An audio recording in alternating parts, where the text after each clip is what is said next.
Ramanathan sir, இப்போ Vasudevan sir சொல்றது மாதிரி தமிழகத்தில் ஆட்சியாளர்களுடைய முழுமையான தைரியம் தான் குற்றங்களுக்கான தொடக்கம்னு சொல்றாரு இல்லையா? ஆமா. ஆனா கேள்வி என்ன அப்படின்னா, ஒட்டுமொத்தமே அரசியல்வாதிகளுடைய இடையூறு இருக்குமா, தலையீடு இருக்குமா அப்படின்றது கேள்வி. இப்ப நீங்க மயிலாடுதுறை சம்பவத்தை எடுத்துக்கங்களேன். இரட்டை கொலை வழக்கு அப்படின்றது எங்கோ ஒரு இடத்துல நடந்திருக்க கூடியது. அதை கட்டுப்படுத்தி இருக்க வேண்டியது காவல்துறையுடைய பொறுப்பு இல்லையா? காவல்துறையுடைய பொறுப்பை தாண்டி நம்ம அரசியல்வாதிகள்கிட்ட செல்றோம். அதாவது கொலைகள் ஆதாமையவாழ் காலத்திலிருந்து நடக்கும். ஆனா இன்னைக்கு உள்ள ஆட்சியில் இன்னைக்கு இந்த மயிலாடுதுறை சம்பவத்தை பாருங்க. ஏற்கனவே சாராய வழக்கில் உள்ளே போயிட்டு வந்தவர் மறுபடியும் அந்த இவர்களுடைய பகுதியில் மறுபடியும் சாராயம் விற்கிறாரு. சாராயம் விற்றதை இந்த 2 இளைஞர்கள் போய் தடுக்கிறாங்க, தட்டி கேட்குறாங்க. உடனே அவர்கள் வெட்டி கொலை செய்யப்படுகிறார்கள் அப்படின்னு சொன்னால் எஃப்ஐஆர் திருநாட்டூரில் போடுவாங்க, அல்லது புதுசாக உள்ள பிஎன்எஸ்ல போடுவாங்க, அது வேற விஷயம். ஆனால் இந்த காவல்துறை விசாரணையை நடத்துவதற்கு முன்னாலேயே, தொடங்குவதற்கு முன்னாலேயே என்ன சொல்றாங்கன்னா, இது முன்பகை காரணம்தான், சாராய வியாபாரம் காரணம் இல்லை அப்படின்னு சொல்றாங்க. இது காவல்துறைக்கு எப்படி முதல்லயே தெரியும்? முதல்ல என்ன கொலை நடந்தது, இவர் வெட்டி கொன்னார், ஐ விட்னஸ் இருந்தாங்கன்னா அந்த பெற்றோர்கள் மூலமாக புகாரை வாங்கி பதிவு செய்யணும், அல்லது உறவினர்கள் இருந்தாங்கன்னா அவங்கள வாங்கி பதிவு செய்யணும். அப்போ அதை மறைப்பதற்காக ஏதாவது தலையாரிட்டு இருந்தோ அல்லது விஏ போட்டிருந்தோ இது முன்பகை காரணமாக அப்படின்னு சொல்லி எஃப்ஐஆர் போடுறாங்களா என்னன்னு தெரியல எனக்கு. ஏன்னா அவர்களெல்லாம் சாலை மறியல் பண்ணுறாங்க. மயிலாடுதுறையில் அந்த முட்டம் பகுதியில் சாலை மறியல் பண்ணி எஃப்ஐஆர் கொடுங்க அப்படின்னு சொல்லி கையில வெட்டுப்பட்டு இன்ஜூர்டா இருக்காரு. அவரு வாக்குமூலத்துல சொல்லுவார் இல்லையா, எதனால இது நடந்தது, எதனால நடந்ததுன்னு. அதுல 8 பேர் கொலை, அந்த கொலையாளிகள் அவர்கள் சம்பந்தப்பட்டிருக்காங்க, அவங்களையும் கைது செய்யணும் அப்படின்னு சொல்லி அந்த மக்கள் மறியல் பண்றாங்கன்னா எஃப்ஐஆர் கொடுங்க அப்படின்னு சொல்லி எங்கேயாவது எங்களுடைய புகாரை கொடுங்க, எஃப்ஐஆர் கொடுங்க அப்படின்னு சொல்லி எங்கேயாவது மறியல் பண்ணுவாங்களா? இந்த மக்கள் மறியல் பண்றாங்க. ஏன்னா உண்மை நிலை, மோட்டிவை பொறுத்தளவில் அதுவும் முக்கியம்தான். அதாவது மோட்டிவ் பல வழக்குகளில் மோட்டிவ் காரணம் இல்லை, ஐ விட்னஸ் இருந்தா அப்படின்னு சொல்லப்பட்டிருக்கிறது. இருந்தாலும் கூட மோட்டிவை ப்ரூவ் பண்ணுறதுக்கு முன்பகை தான் காரணம் அப்படின்னு காவல்துறையினர் ஜோடித்து விட்டால் அதை மாற்றுவது கஷ்டம். அதனாலதான் பிரச்சனையோட தீவிரத்தை தணிக்கிறதுக்கு காவல்துறை முயற்சி செய்யறது அப்படின்னு தான் நினைக்க தோன்றுகிறது. நீங்க ஐயா சொன்ன மாதிரி, அதாவது இந்த சாராய வழக்கு இருக்கு பாருங்க, இந்த கண்ணுக்குட்டியோ அல்லது ஆட்டுக்குட்டியோ அவர் 32 வழக்குகள்ல இருக்காங்கன்னா, இந்த பழைய மதுவிலக்கு சட்டத்தை பொறுத்த அளவில் 4(1) கேபிட்டலே, அதாவது விஷச்சாராய வழக்காக இருந்தால்தான் அது நான் பெயிலபிள். 4(1) அப்படின்னு 100 லிட்டர் சாராயத்துக்கு மேலே இருந்தாலும் அது நான் பெயிலபிள் தான். பொதுவாக 100 லிட்டர்லாம் போடுறதில்ல. அது ஏதாவது ஒரு 5 லிட்டர் 2 லிட்டர் போட்டு இப்போ விஷச்சாராயம் போடுவாங்க. அதில் வெயிலில் வெளியில் வந்ததற்கு பின்னால் அவங்க லேபுக்கு அனுப்பணும், விஷச்சாராயம்னு ப்ரூவ் பண்ணணும், உறுதிப்படுத்தணும். அதனால பொதுவாக காவல்துறையினர் என்ன செய்யறாங்கன்னா 4(1) ஸ்மால் ஏவை போட்டு ஃபைனை கட்டி முடிச்சிருவாங்க. அந்த வழக்கம் அவர்களுக்கு காவல் நிலையத்திலிருந்து ஒரு கேஸ் டிஸ்போஸ்டு, நீதிமன்றத்திற்கும் ஒரு வழக்கு முடிவுற்றதாக கருதப்படும். நீங்கள் சொன்னீங்களே, அதாவது அங்கொன்றும் இங்கொன்றுமாக நடக்கிறது உண்மைதான். திருநெல்வேலியில் நெல்லை மாவட்டத்தினுடைய காங்கிரஸ் கமிட்டியினுடைய தலைவர் எரித்து கொலை செய்யப்பட்டார்னு சொல்லக்கூடாது சார். ஏன்னா அவர் அந்த ஒயரையெல்லாம் வைத்து தீ எறிந்த மாதிரியே அவர் கிடந்தார். அவரே கையை கட்டிக்கொண்டு, அவரே உடம்பு முழுவதும் அந்த வயரை வைத்து கையை கட்டிக்கொண்டு, அவரே எங்கேயோ தீப்பெட்டியை வாங்கி கொளுத்தி கொண்டு இறந்து போனார் அப்படின்னு நம்ம நம்பணும். அதே மாதிரி ஒரு நெல்லை மாவட்டத்தில் இருந்தாங்கன்னா, ஐயா ஊருக்கு பக்கத்தில் அந்த முக்குடல் பாப்பாக்குடிக்கு பக்கத்தில் அந்த முக்குடல் ஸ்டேஷன்ல வேலை பார்க்கக்கூடிய எஸ்ஐ வீட்டில் வெடிகுண்டு வீசுறாங்க, பெட்ரோல் குண்டு வீசுறாங்க. அது யூடியூப்ல எல்லாம் வருது. பெட்ரோல் குண்டு, ஒரு எஸ்ஐனா பயப்படுவாங்க, இன்ஸ்பெக்டர்னா பயப்படுவாங்க அப்படின்னு தான் நம்ம பார்த்துருக்கோம், கேள்விப்பட்டிருக்கோம்.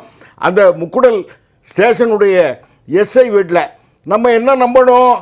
அந்த எஸ்ஐயே ஏற்பாடு செய்து அவர் வீட்டில் இல்லாத போது ஏதோ ரவுடிகளை விட்டு அவர்கள் பெட்ரோல் பாம்பு போட்டாங்க, வெடிகுண்டு பாம்பு போட்டாங்க அப்படின்னு தான் நம்ம நம்பணும்.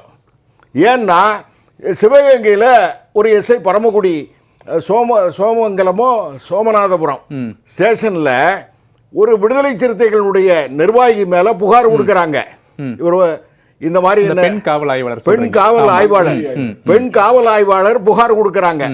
அதுல பேப்பர்லாம் வந்தது இவர் மேல நடவடிக்கை எடுக்கணும் அப்படின்னு வந்தது. என்னவோ 2 நாள் 3 நாள் கழிச்சு அந்த கிளைமாக்ஸ் அந்த டிஎஸ்பி எஸ்பி எல்லாம் சேர்ந்து பல்டி அடிச்சு பணியிட மாறுதலுக்காக நாங்க அவருக்கு நோட்டீஸ் அந்த எஸ்ஐ மேலதான் தப்பு, அவரே உடையை கிழித்து கொண்டார், அவரே ஈவ்டீசிங்கில் ஈடுபட்டார் அப்படின்னு நம்ம நம்பணும். நம்புறீங்களா? நிச்சயமா அப்படிதான் நம்பணும்.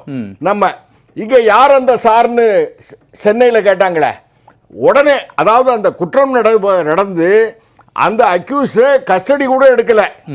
அதற்குள்ளாக சென்னை மாநகர காவல்துறை ஆணையாளர் என்ன சொன்னார்னா, ஒரே ஒரு சார் அது ஞானசேகரன் தான் அப்படின்னு சொன்னார். இந்த கஸ்டடி எடுக்கிற விசாரணை முடிவு தொடங்கவே இல்லை. ஏதோ அரெஸ்ட் பண்ணியிருப்பாங்க போல் இருக்கு, ரிமாண்டு கூட பண்ணாங்களா என்னன்னு தெரியல. ரிமாண்டு பண்றதுக்கு முன்னாலேயே, அந்த கஸ்டடி எடுப்பதற்கு முன்னாலேயே ஒரே ஒரு சார் ஞானசேகரன் தான், 2வது சார் கிடையாது அப்படின்னு சொன்னாங்க. உயர்நீதிமன்றமே அதுல குட்டு வச்சது. சரி, உயர்நீதிமன்றம் அதுல ஒரு ஸ்டிச்சர்ஸ் பாஸ் பண்றாங்கன்னா அரசாங்கத்துக்கு என்ன?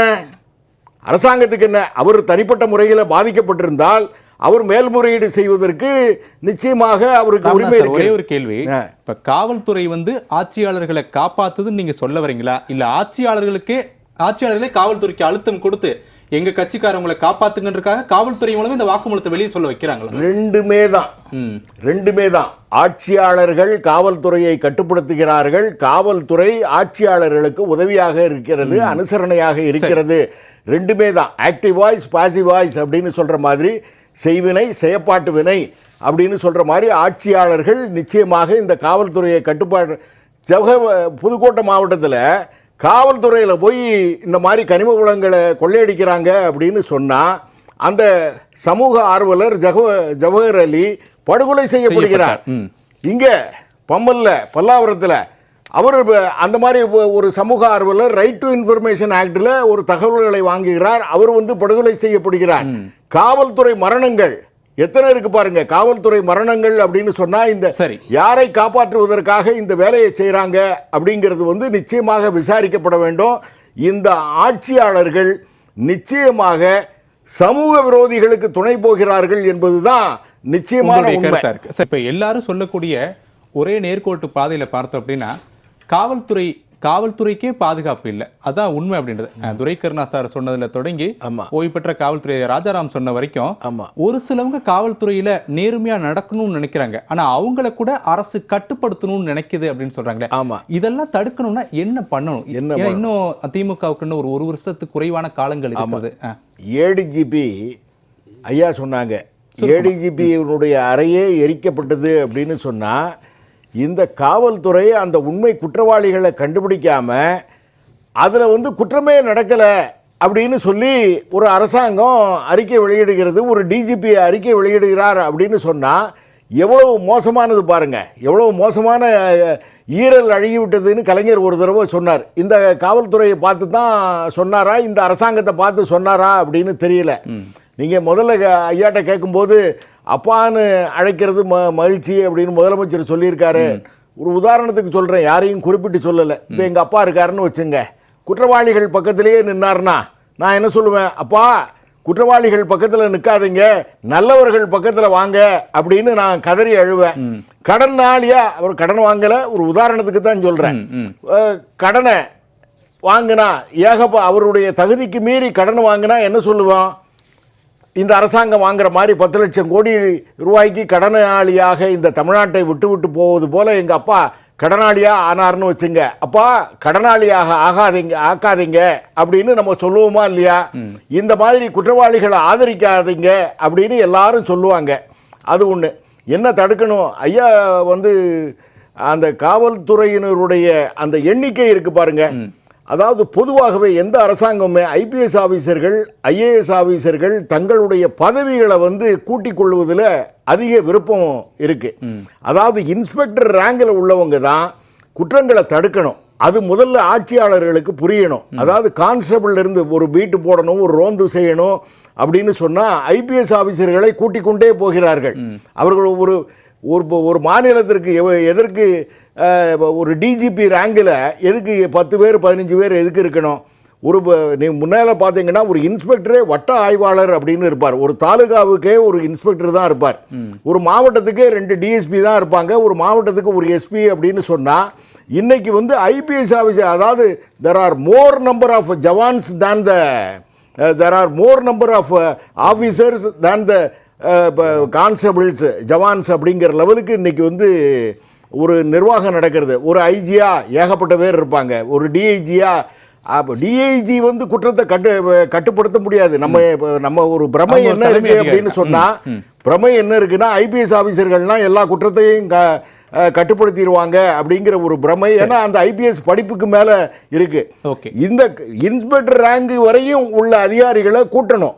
அதாவது கான்ஸ்டபிள் இருந்து ஹெட் கான்ஸ்டபிள் இருந்து எஸ்ஐ வரையும் உள்ள பதவிகளை கூட்டணும்.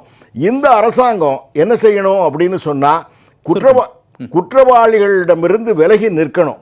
அதாவது தன்னுடைய கட்சிக்காரர்கள் குற்றம் செய்தாலும் கூட அவர்கள் மீது இறுதியான நடவடிக்கை எடுப்பதற்கு அனுமதிக்க வேண்டும். காவல்துறையை இருந்தாலும் உறுதியான நடவடிக்கை எடுத்தால் மட்டுமே சட்டம் ஒழுங்கு கட்டுப்படுத்த முடியும்.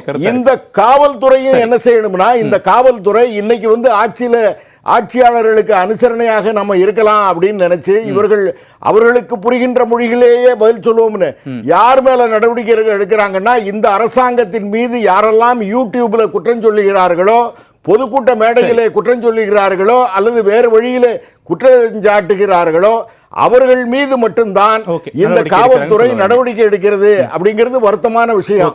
அதனால இந்த பொதுமக்கள் என்ன செய்ய வேண்டும் என்றால், குறைஞ்சபட்சம் ஒரு வருஷத்தில் வரக்கூடிய தேர்தலில் இந்த ஆட்சியை வீட்டுக்கு அனுப்ப வேண்டும். காவல்துறை செய்ய வேண்டியதும் இருக்கு, அரசாங்கம் செய்ய வேண்டியதும் இருக்கு, பொதுமக்கள் செய்ய வேண்டியதும் இருக்கு.